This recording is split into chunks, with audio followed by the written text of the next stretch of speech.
नमस्कार, रात के 9 बजे हैं और वक्त है खोज खबर का। खोज खबर में आज बात होगी पूर्व वित्त मंत्री और पूर्व गृह मंत्री पी चिदंबरम की, क्योंकि आज वो सीबीआई के उस मुख्यालय में दूसरी रात गुजारेंगे जहां पर किसी दिन उस मुख्यालय का उन्होंने उद्घाटन किया था। इसको नीति कहते हैं।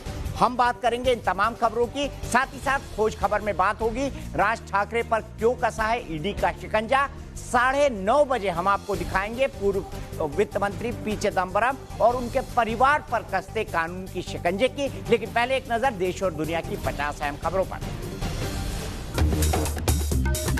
चंद्रयान ने ली चंद्रमा की पहली तस्वीर। 20 अगस्त को चंद्रयान चांद की कक्षा में पहुंचा था और 21 अगस्त को चंद्रयान ने चांद की दूसरी कक्षा का चक्कर लगाना शुरू किया।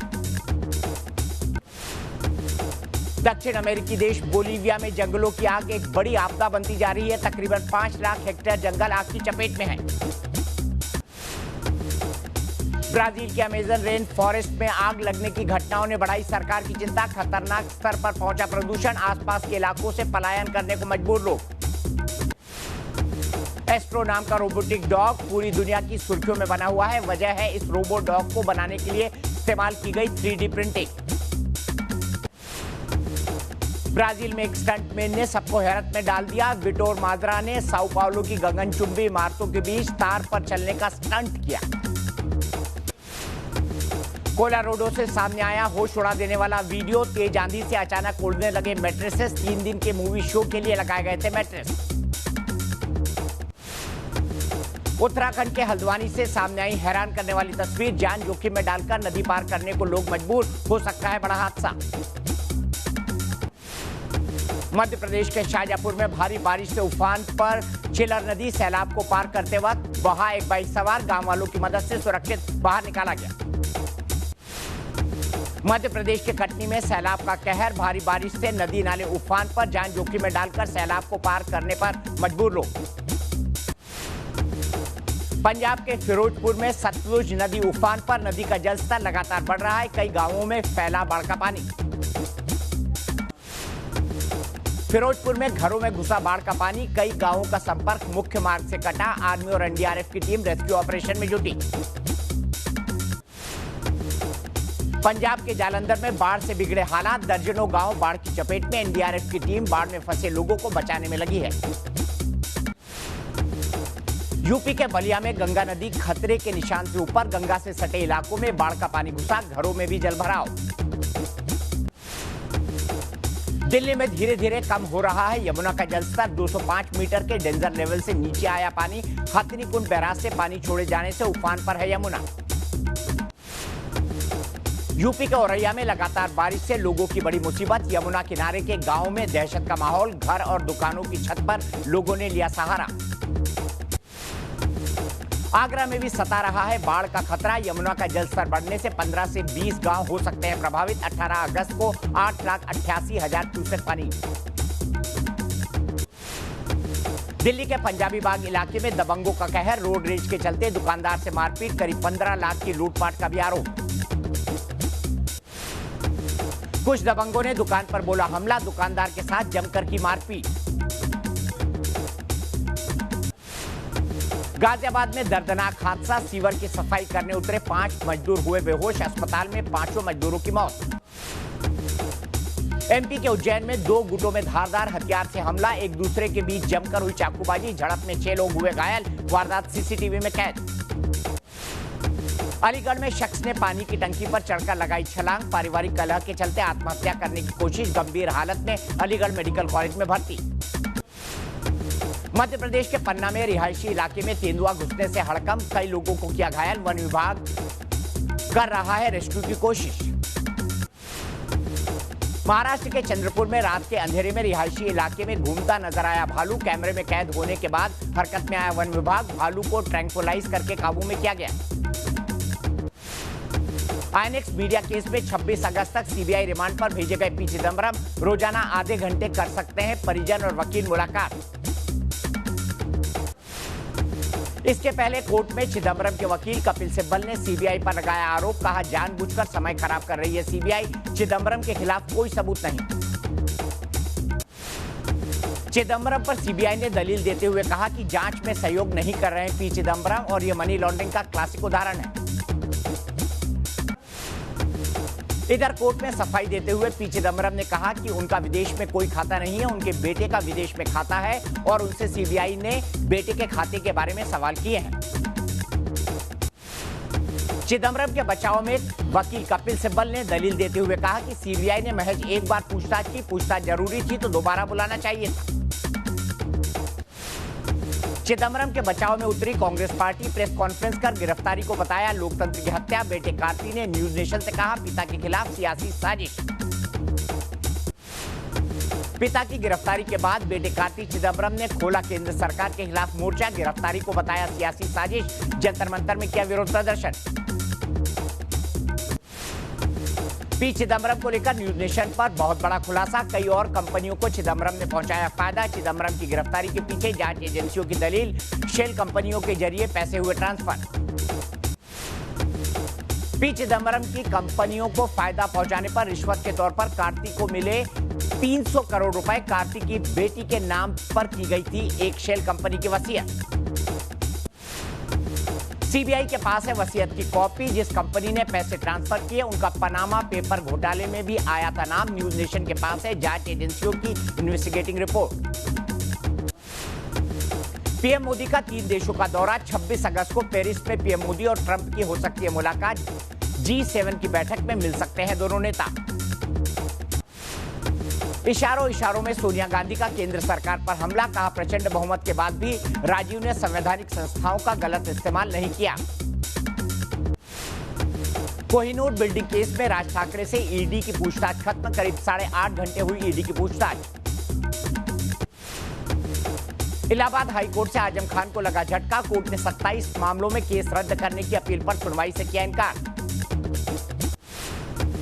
पश्चिम बंगाल के नॉर्थ 24 परगना में राजनीतिक झड़प। टीएमसी और एबीवीपी छात्र संघ के बीच मारपीट। ऋषि बंकिमचंद्र कॉलेज में हुई झड़प।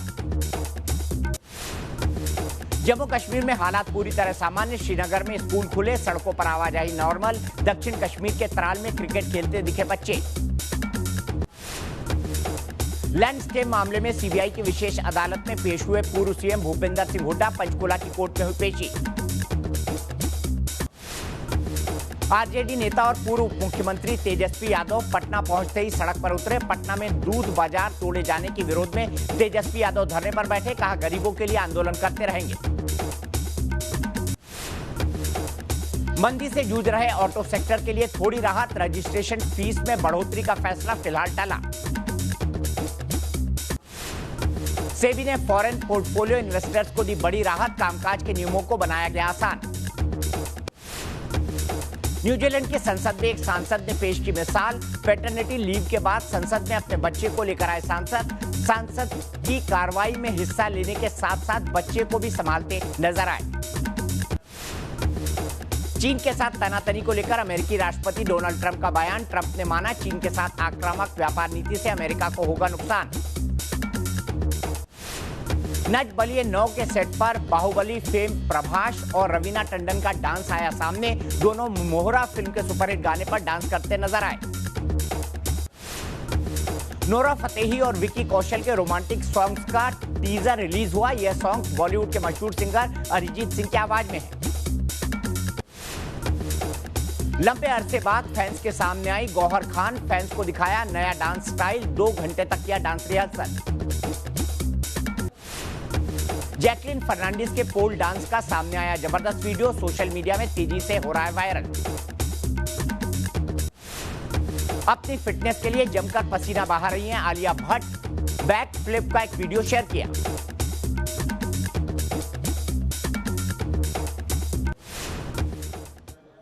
देश और दुनिया की 50 अहम खबरों के बाद आज खोज खबर में हम आपको एक नहीं 3 बड़ी खबर दिखाने जा रहे हैं और इन तीनों खबरों में एक बात कॉमन है कि ये तीनों हमारे सिस्टम में लगे भ्रष्टाचार के दीमक की गवाही दे रही हैं। मुंबई में राज ठाकरे को ईडी के सामने पेश होना पड़ा। उन पर मनी लॉन्ड्रिंग का शक है तो दिल्ली में पूर्व वित्त मंत्री और पूर्व गृह मंत्री चिदम्बरम को 5 दिन की सीबीआई रिमांड पर भेजा गया। और तीसरी खबर उत्तर प्रदेश के मिर्जापुर से आई है, जो सिस्टम, समाज और सरकार तीनों के लिए शर्म की बात है, क्योंकि यहां मिड डे मील में नौनिहालों को नमक रोटी का निवाला दिया जा रहा है।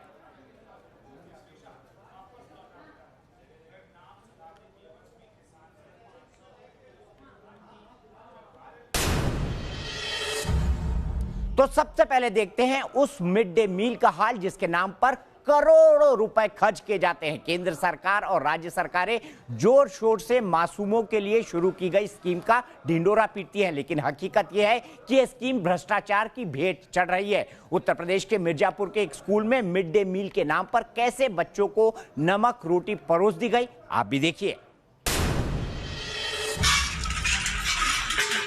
हाथ में रोटी का टुकड़ा है, थाली में मुंह चढ़ाता नमक, और तस्वीरें आईना दिखा रही हैं समाज को, सिस्टम को और सरकार को भी। जिस मिड डे मील के लिए दिल्ली से देश के तमाम सूबों को सैकड़ों हजार करोड़ रुपए चले, वो मिर्जापुर के स्कूल तक पहुंचते पहुंचते इतने भी नहीं बचे कि बच्चों को थाली में सब्जी मिल सके। नियमों के मुताबिक 5वीं क्लास तक के बच्चों को मिड डे मील में 100 ग्राम अनाज, 20 ग्राम दाल, 50 ग्राम सब्जी मिलना जरूरी है,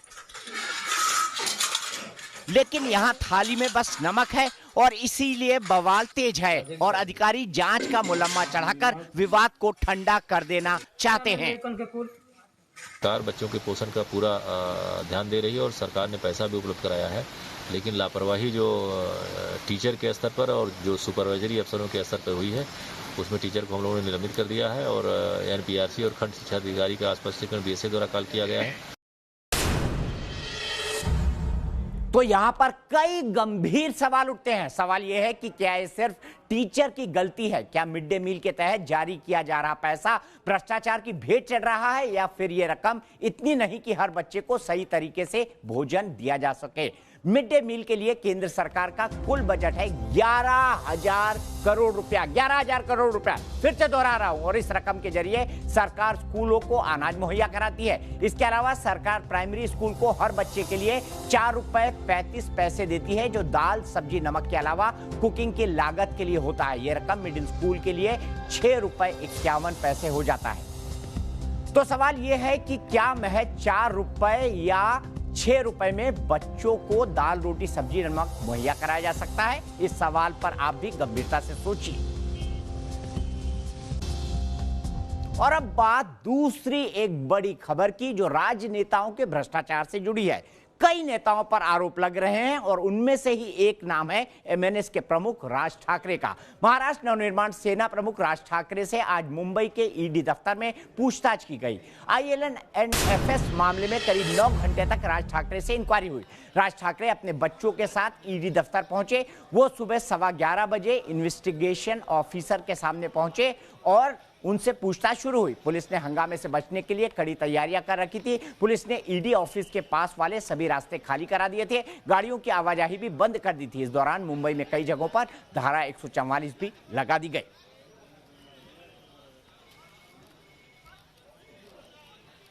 तो आइए आपको बताते हैं कि यह पूरा मामला है क्या। आखिर क्यों राज ठाकरे से ईडी कर रही है पूछताछ, इसकी वजह बताते हैं। दरअसल ये पूरा मामला कोहिनूर CTNL इंफ्रास्ट्रक्चर लिमिटेड में निवेश का है। वित्तीय संस्था ILN-FS ने कंपनी में 450 करोड़ का निवेश किया था। अब ईडी इसमें कर्ज से जुड़ी कथित गड़बड़ी की जांच कर रही है। लेकिन बड़ा सवाल यह है कि आखिर इसमें राज ठाकरे कहां से आए, और इसके जानने के लिए कोहिनूर स्क्वायर और कोहिनूर मिल्स को समझना होगा। बताया जाता है कि साल 2003 में राज ठाकरे और राजन शिरोडकर के साथ साझेदारी कर रहे मनोहर जोशी, जो कि पूर्व मुख्यमंत्री हैं, शिवसेना के नेता हैं, उनके बेटे उमेश जोशी ने अपनी कंपनी कोहिनूर CTNL के जरिए कोहिनूर मिल का सौदा किया। इसी जमीन पर कोहिनूर स्क्वायर टावर बनाया गया है।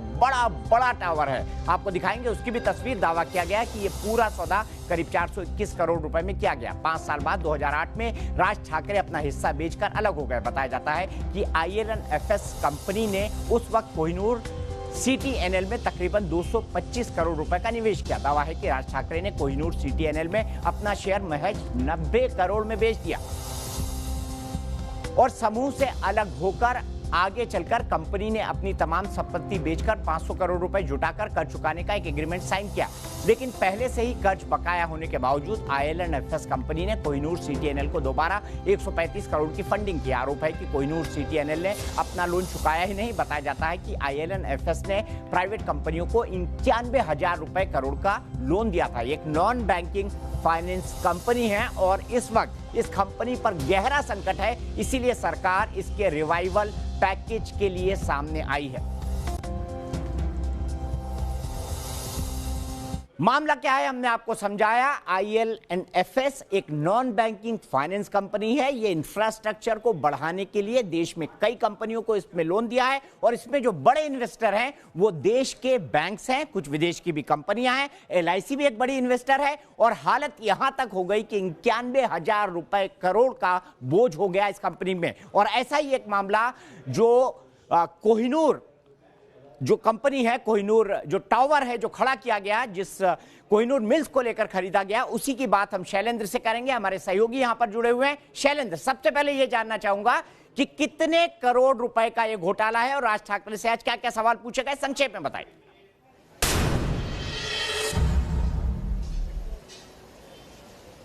जी देखिए, अगर इसकी बात करें तो तकरीबन 500 करोड़ का मामला है जो कि ये 500 करोड़ का मामला है जो कि कोहिनूर कंपनी जो है वो नहीं चुका पाई थी और उसी को लेकर संदेह जो है ईडी अधिकारियों को वो कर रहा है और उसी मामले में यह पूछताछ की गई। आज राज ठाकरे से तकरीबन 8.25 घंटे तक पूछताछ हुई और इसमें सबसे ज्यादा जो सवाल थे वो राज ठाकरे की कोहिनूर कंपनी में भागीदारी को लेकर था। उनसे किससे बात होती थी, क्या पर्पस क्या था कंपनी का, ये तमाम ऐसे सवाल हैं।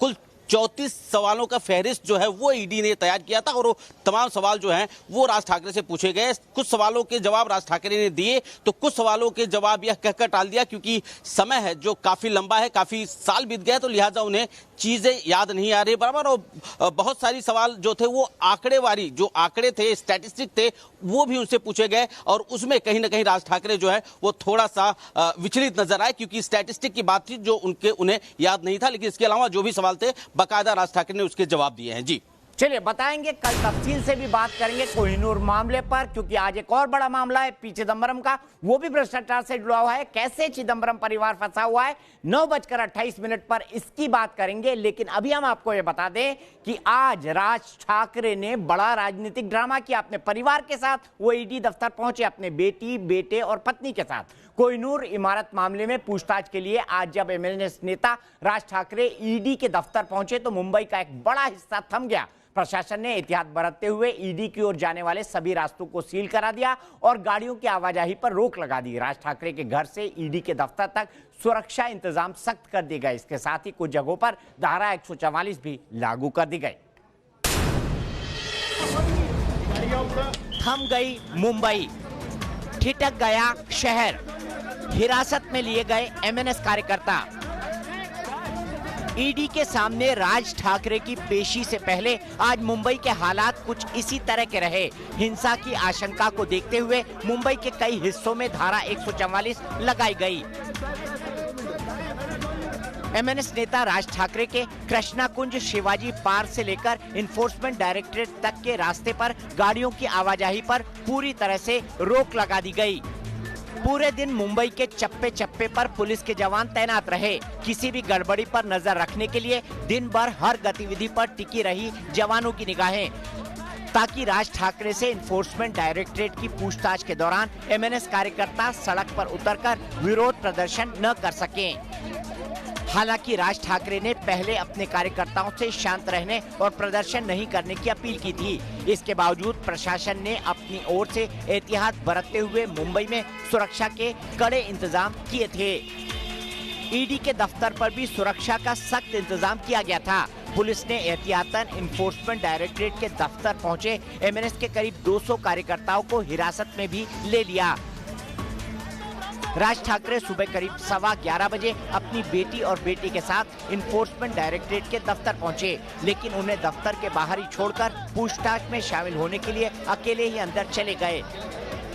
मुंबई की ये जो पुलिस बल है वो पूरी तरीके से यहाँ पर चाक चौबंद दिख रहा है। राज ठाकरे के घर से लेके ईडी के दफ्तर तक पुलिस चाक चौबंद है। तो मैं एक बार आपको फिर बता दूं, रात 9:28 पर हम बात करेंगे कि चिदंबरम परिवार पर क्या क्या आरोप लगे हैं। सिर्फ पी चिदंबरम पर ही नहीं, उनकी पत्नी नलिनी चिदंबरम जो कि जानी मानी वकील है, उनके बेटे कार्ति चिदंबरम जो गले तक फंसे हुए हैं अगर ईडी और सीबीआई के दावों को सही माना जाए तो। लेकिन उससे पहले बात करते हैं बिहार की। आज मौका था बिहार के 3 बार के मुख्यमंत्री रहे जगन्नाथ मिश्र के अंतिम संस्कार का। अंतिम संस्कार में सलामी देने के लिए बिहार पुलिस पहुंची और बिहार पुलिस ने 21 राइफलों की सलामी उनको देनी थी, लेकिन एक भी गोली नहीं चली। सभी की सभी राइफल फुस हो गए, वो भी तब जब बिहार के मुख्यमंत्री नीतीश कुमार और उप मुख्यमंत्री सुशील कुमार मोदी वहीं पर खड़े थे।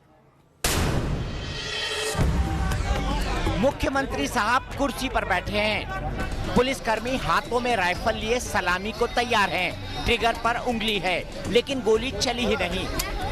21 की 21 राइफल फेल हो गईं। तस्वीरें बिहार के सुपौल की है, जहां इन मौके पर बिहार पुलिस के हथियार दगाबाजी कर गए। मौका बिहार के पूर्व सीएम रहे जगन्नाथ मिश्र के अंतिम संस्कार का था। पूरे राजकीय सम्मान के साथ अंतिम संस्कार कार्यक्रम चल रहा था। बिहार पुलिस के जवान सलामी देने के लिए खड़े थे। मुख्यमंत्री नीतीश कुमार और उप मुख्यमंत्री सुशील कुमार मोदी मौके पर मौजूद थे। ऐसे में जब बंदूक से गोली नहीं चली तो वहां मौजूद पुलिस प्रशासन के तमाम वरिष्ठ अधिकारियों में खलबली मच गई।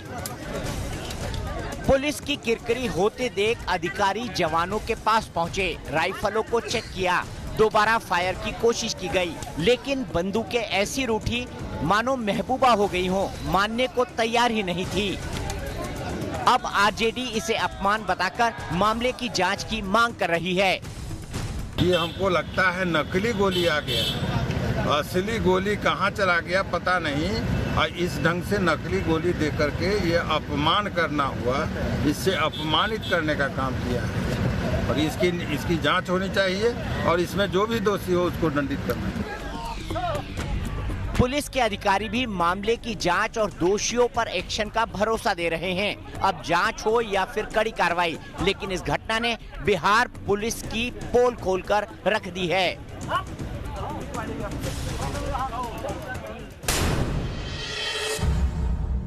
अब आपको दिखाते हैं मुंबई एयरपोर्ट से सामने आई एक हैरान करने वाली तस्वीर जो सवाल उठा रही है एयरपोर्ट की सुरक्षा व्यवस्था पर। यहां एक युवक एयरपोर्ट की दीवार फांदकर रनवे तक जा पहुंचा और प्लेन के नीचे चहलकदमी करने लगा। तस्वीरों में आप देख सकते हैं कि किस तरह युवक सुरक्षा इंतजामों में सेंध लगाकर रनवे तक पहुंच गया। ये देखिए, आप स्पाइस जेट का प्लेन है, ये लड़का दीवार फांदता है, बहुत ऊंची दीवार है मुंबई एयरपोर्ट की, दीवार फांदकर एयरपोर्ट के अंदर घुसता है और एयरपोर्ट को सबसे सुरक्षित इलाका माना जाता है। और यहां पर ये व्यक्ति कैसे पहुंचा, ये किस तरह से विंग्स के पास पहुंच गया और कैसे प्लेन के नीचे चहलकदमी करने रखा, ये उसके लिए भी खतरनाक हो सकता है और प्लेन के लिए भी खतरनाक हो सकता है। ये मामला कैसे हुआ, इसकी जांच जरूर होगी, जरूर होना चाहिए और इस तरह की सुरक्षा खामियों के बारे में एयरपोर्ट अथॉरिटी को और CISF जो कि एयरपोर्ट की सुरक्षा करती है उसको कड़े इंतजाम करने चाहिए।